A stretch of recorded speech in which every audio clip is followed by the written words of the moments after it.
And let's check which microphone we're looked into. Okay, good, good, good, good. Good morning, everyone. It's Cassandra Williamson. I am sharing my thoughts from the holler. Yeah, Eastern Kentucky, way up in one of those things. Right near Hatfield McCoy feud country. And this is my Sunday morning sermon, okay?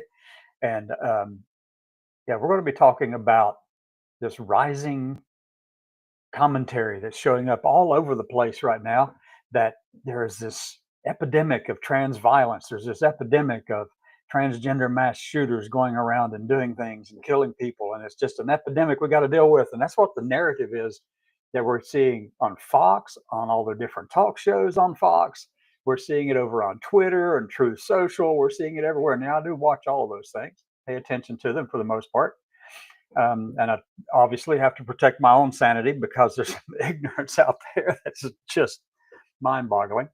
But anyway, so the big thing I want to talk about right now, right this moment, let's take a look at why this is not an epidemic and why this is just an exaggeration promoted because they really have antipathy. They really have anger and hatred. And they don't call it hatred. They think that this is all just, you know, love the sinner and love the sinner but not the sin. Well, that's total BS. Because actions speak louder than words. Absolutely. And you can keep all your prayers and thoughts on that one all you want, because they are not helping. They might make you feel good, but they are not helping anything else, any situation like all those, the two kids who were killed and the families who were affected, or the 18 people who were wounded by this absolutely idiotic, crazy, insane shooter in Minneapolis, Robin Westman. I'd use Robin Westman as the name because that's the name, the legal name for that person. It was changed. It's just like me, that Vice President J.D. Vance legally changed his name to Vance. It was Bowman before. So he changed it legally to, James David Vance. And it was James David Bowman. But he didn't like that one. So he changed it. And that's the same thing with Robin Westman. No different at all. That's why my name and everything about me is all legally done, court ordered, everything from high school records to college records, military records. Everything about me is done correctly and legally, and what you see is what you get. So we're going to talk about trans violence. So the first thing I want to say is, a lot of these people out here, well, the second thing, I suppose, a lot of people out here who are claiming that there's an epidemic of trans violence and all of this, and they're saying that there's an inordinate number of trans people who are shooters, trans women. But the two big cases we know about, one was a trans man and one was a trans woman. Kind of blows in the face of everything they say, right? But anyway, so they're saying that they're doing this because there's got to be all these chemicals and hormones they're taking, this cross-sex hormones and everything, and blockers or whatever they're taking, the spironolactone, the testosterone blockers, and the testosterone that they're taking to be masculinized, and the estrogen they're taking to be feminized and stuff like that. And then the psychotropic drugs, there's some out there that are taking it, but for the most part, though, if you were diagnosed with gender dysphoria and you have taken steps to remedy that, to make yourself feel better, and that gender dysphoria has kind of gone down a little bit, it's still there. There's still some things that make that accelerate it a little bit and make it worse, but they're saying that these people are false, that being trans doesn't exist, that it's not a reality, and all this kind of thing. So we're going to dig into some of that stuff here recently, or today.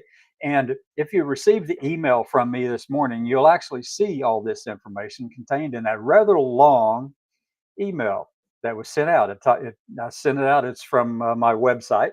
And I was talking about all that stuff, talking about the science behind transgender people, talking about the fact that transgender people have been here in perpetuity. They've been here forever. As long as there have been humans on this planet, or any kind of living creature on this planet, there's variations in genetics all along the way, and it's all there. So I want to kind of look into some of this stuff. So first thing is, let's look at the science behind all of this. Well, no, let me just go ahead and just do the charts. charts. Let's look at this trans violence crap that's out there that people are talking about. So here, I'm going to pull up my chart number one. It was in that email. If you didn't get the email, look here. You can go over to my website and get it. I'm going to give you the website and you can go find it right there, lower screen, www.cassandra-llc.com. That is a for-profit business located in Kentucky. Okay, it's not a nonprofit. So, chart number one. Let's look at chart number one. Chart number one is basically giving you the percentage of people, or the percentages, or the race or ethnicity. That's chart number one. Race or ethnicity. Jeez, there it is. Sunday morning. Percentage of shooters who are white is 54.3%. And these numbers are from 1966 through 2025.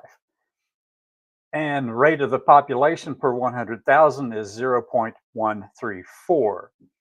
And that number, by the way, is calculated from the number of people who in that population group who commit these acts of violence, and divided by the total number of people in that population group multiplied by 100,000, and you end up with 0.134. Now, the black population, you have the percentage of shooters is 21.7, and that number is obviously 21.7% of the population um, can be of the people who are committing mass shootings are black, and then the population number is 0.257. That number is higher than the other one, but it's not a population total; it's a group total that it's based upon. Hispanic, Asian, and others. So let's go to chart number two. We'll talk about this one.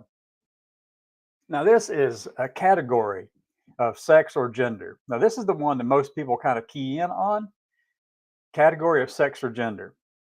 Males, it turns out that rate per 100,000 people, most consistent demographic variable, it is 98% of shooters, of mass shooters, are male. Per 100,000, that is 0.26 per 100,000. And then female, that is less than 2%. And obviously that number would be pretty darn small over there per 100,000, right? And for transgender people, since 1966, less than 1% of mass shooters are transgender. And basically that is statistically insignificant whenever you do the number I mentioned a minute ago. So that's chart number two. And you can see that the numbers do not align or agree with anything that is being pushed out there right now across the whole spectrum of Fox News and all of this kind of stuff. It's just not there. The numbers don't support it. The statistics do not support it. But yet they're trying to control the narrative and drive a narrative. You got people like Matt Walsh and Chris Rufo, and you got Joel Weeben, whatever his name is. You got him out there. You got all these people out there saying there's an epidemic. Laura Loomer. Not just that, you've got Libs of TikTok, and you got all these different people going, there is an epidemic. Even Elon Musk. You got all these people going around, there's an epidemic of trans violence. And no, that is not the case. They want you to think that there is, but there's no number that backs up or support it. There have been a lot of graphs and crap that show up over there that they have been using. But let me tell you, I'm going to pull up one here. Let me get it pulled up real quick. And we're going to talk about this one for just a second. Not much, because it's hardly worth the time. And let me go find this one. And what you're looking at right now is a chart that you keep seeing over on X, and it's being pushed out there. And basically, this is public incidents with 4 or more fatalities expressed as a rate per million population. And the number one thing is there's no population statistic that uses 1 million. They all use 100,000.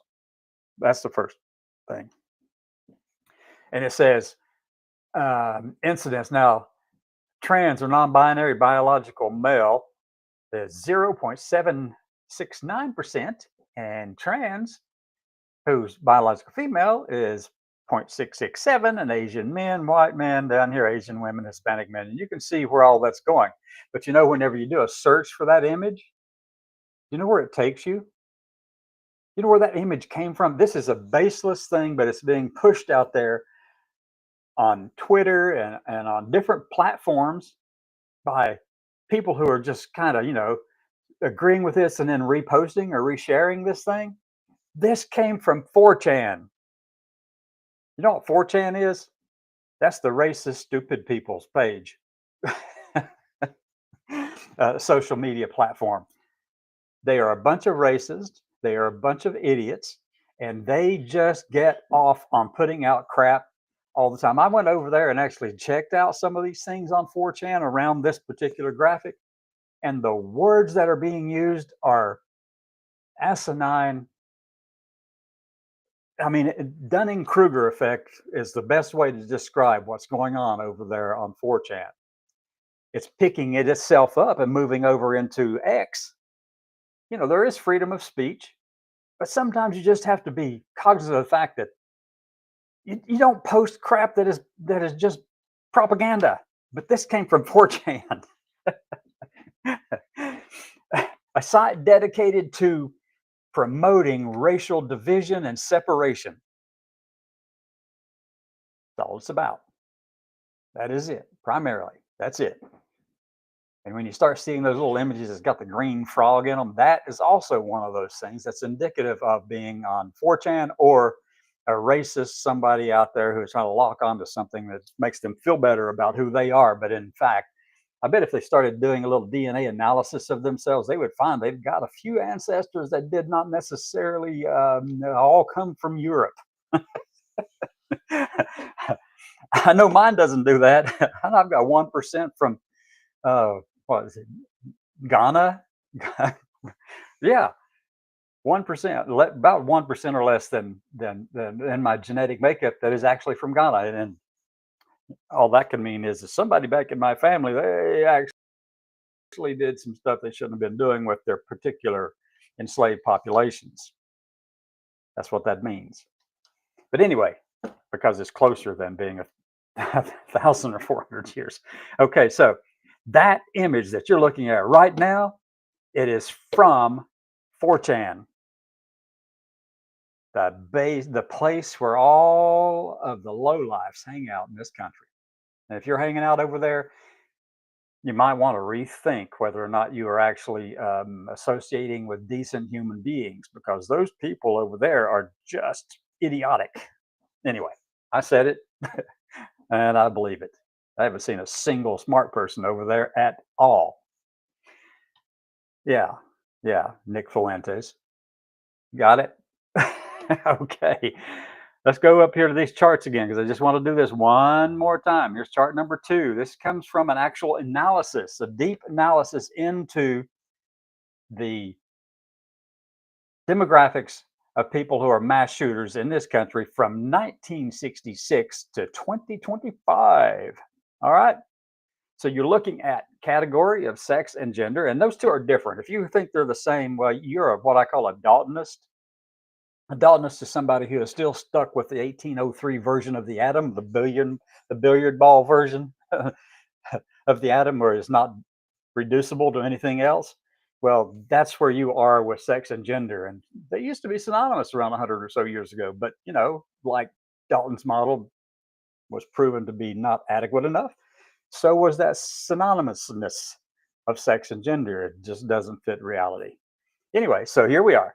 You can see these numbers. Take a look at them, put them in your mind. Now, let's talk about this other part about where people are saying that being trans is not real. We're Here you go. taught that sex fits neatly into XX or XY, but nature tells a richer story. Chromosomes open the tale, yet they're only the first chapter. Genes like SRY and SOX9 pass the baton in a biochemical relay that sculpts our bodies. Along the way, genetic and hormonal variations sprinkle countless small differences, common, not mistakes.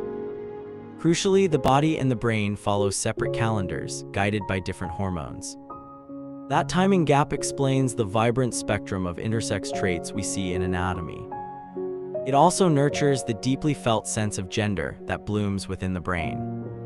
When we grasp this shared complexity, empathy becomes easier for everyone. Ta-da.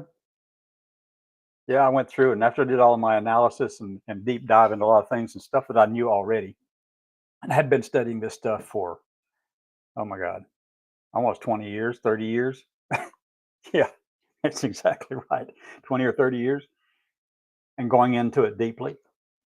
Well, I can tell you that when I created that particular little AI generated video clip, contained is correct. And this is more like what it actually is all about. Let me see right here. I'm going to put up this particular image. That's a DNA. That's a DNA strand right there. You can see all the different colors. I had it do that deliberately because you never know exactly which ones are doing what precisely or how they have the impact, or what the impact might be on nearby genes or even ones that are um, in another strand and close by. There's all kinds of factors involved in that. And here's my little AI generated image for XX. I like it. And we're going to go with this simplistic version of this one. Now, hopefully you can see this really well, but over on the left side, it has the typical female with XX, XX over there. And then on the far right, you've got a typical male with XY. And then you got in the middle between and just smoothly distributed along this line. There's anything that's possible. You can go from the left and just gradually move over toward the center, and you get all kinds of chromosomal variations. And these things, the variations occur because of the epigenetics of things. There are epigenetic factors that actually can turn a genetic switch into a slider switch. That means that it goes along this scale here. It can be anything like that. That's the science. Okay.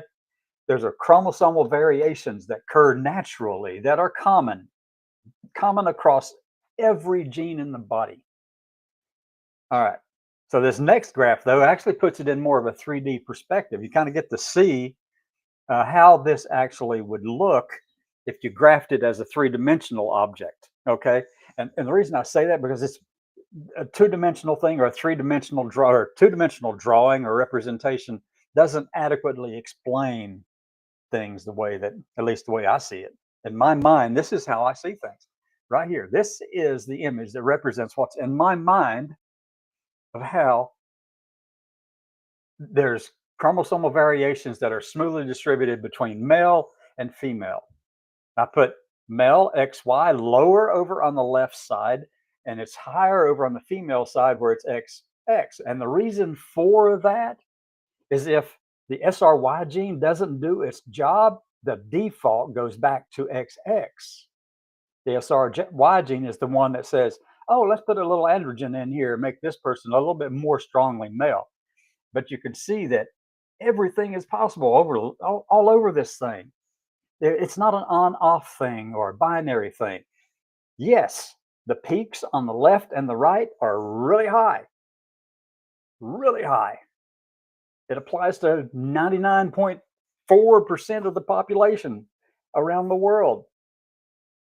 But everything in the middle is common and equally and possible and has occurred and does occur and has been doing this, I don't know, since we started walking upright. Even before then, really, that genetic variation made us all look different, made us all have different looking parts that were all not identical unless you're a twin, a fraternal twin. So this is what's going on. If there was no variability within those genes, we would, and if you, we would still look like Lucy, the very first one way back when. I know there's more before that, but we would still look like everyone else. I mean, there would be no variation, no differences, no uniqueness.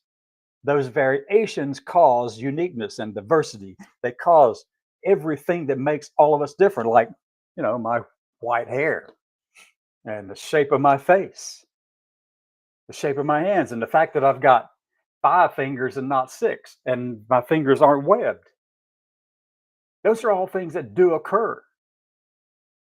It also makes things occur like ambiguous genitalia or undefined genitalia or genitalia that is, you know, not as big or as small as some. Is this too much for some people to handle? But I'm going to tell you, no two people, with the exception of the twins I mentioned, no two people look the same down there or up here. Why?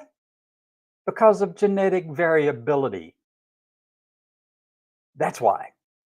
That the very fact that that exists is proof that trans people can exist too and do.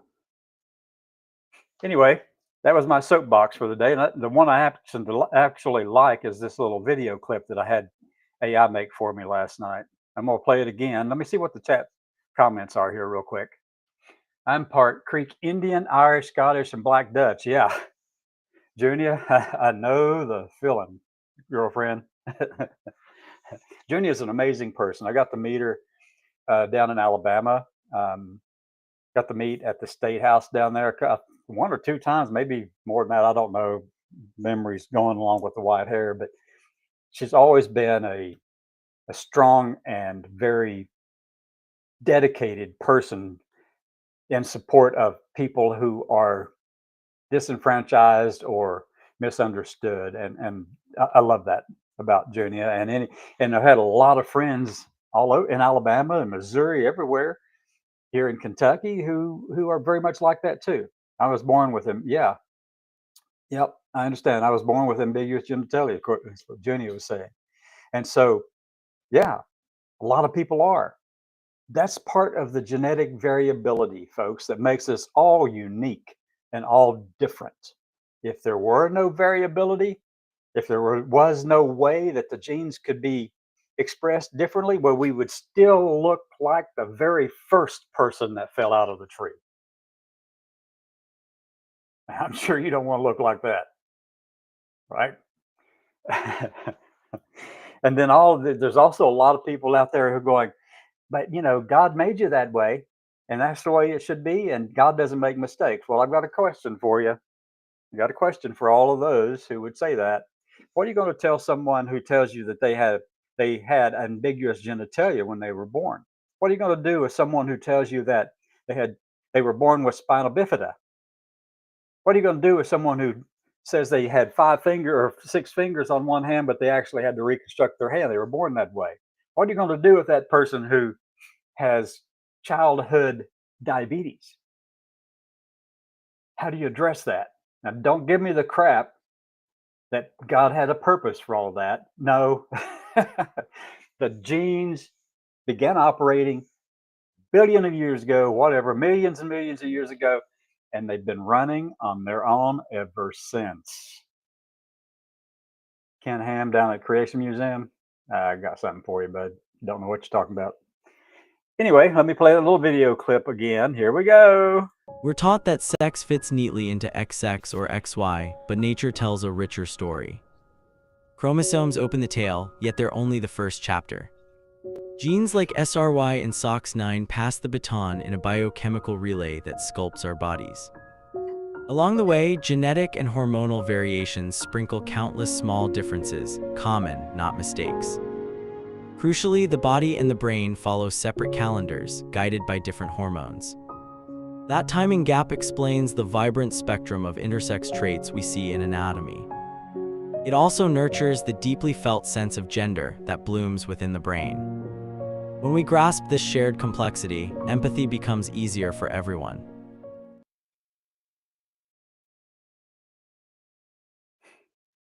Okay, everyone, have a great Sunday. That's my sermon for the day.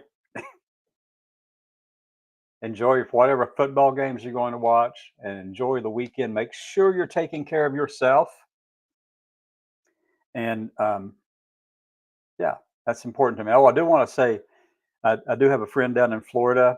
Um, Absolutely someone I have great respect for, great appreciation for, been a friend for quite a few years now. She is 80 years old, so right around there.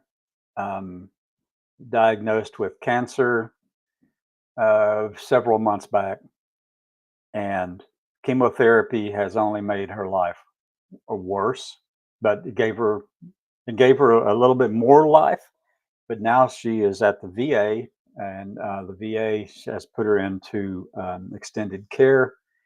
And when I talk to her every so often, because she's usually asleep, um, or it's causing a lot of delusional things, and it's also her voice is really weak, and I'm gonna have to find some way to get out of the holler to get down there and go see her. Make sure that I want to stop on the way to see my kids in Tuscaloosa, and then go on down to Lake City, Florida, and then I want to drive on down the extra hour or so down to the Pulse nightclub in Orlando, because I want to stand there again and just. I've been there before, and it was overwhelming. But now you got people down there saying, "We don't want you to put your little crosswalk up here that recognizes the fact that there are LGBT people around here." Ron DeSantis is just full of crap. He needs to stop his gender affirming care, right? Start walking without his high lift boots and shoes. Anyway, have a great day, everyone. Bye bye.